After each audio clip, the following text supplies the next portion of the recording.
All right.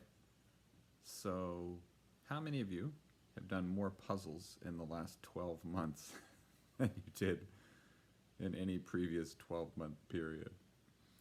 It, it probably won't come as a surprise to you that during 2020, puzzle sales increased 300 to 400%, according to JSTOR, journal storage site.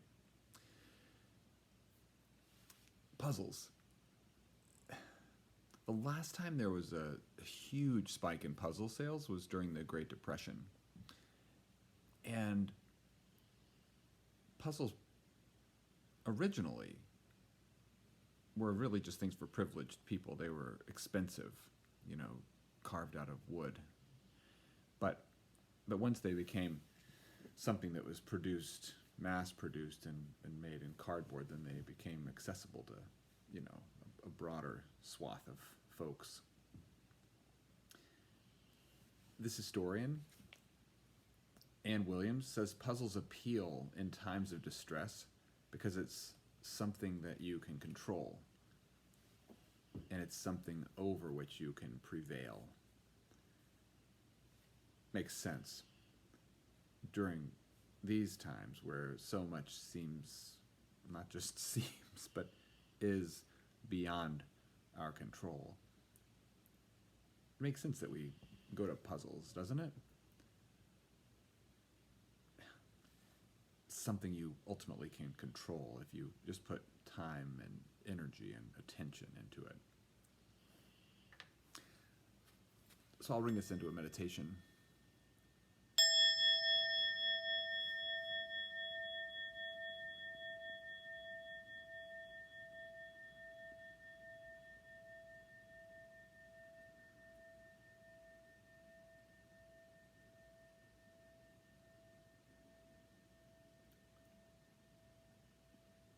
And after we catch our breath for a minute,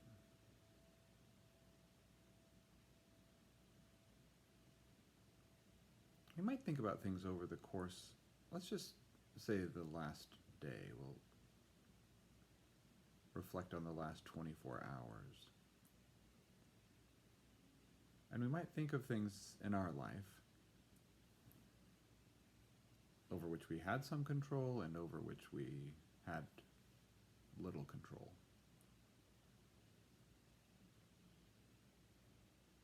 Let's try to, as we breathe, sort into the some control or little control.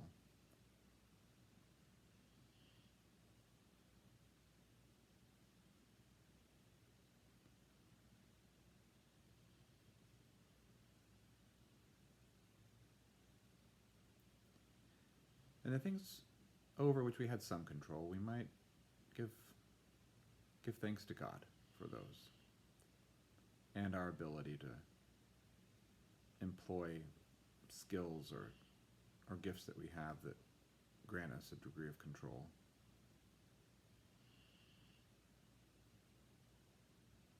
And those things over which we have so little control,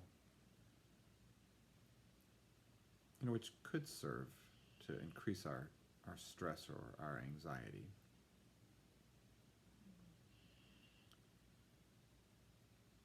We might take a few moments to entrust those into God's care.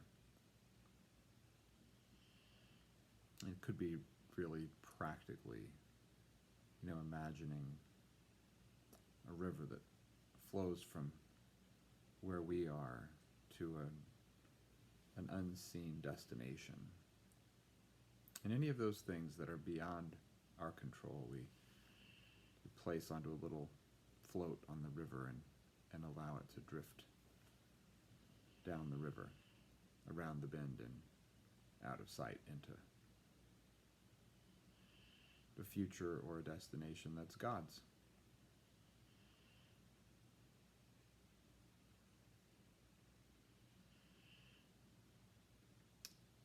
And we might give thanks for a piece of the puzzle. The Spanish word is rompecabezas, a head breaker, which puzzles can be, and yet as we put time and attention to them, they come to completion.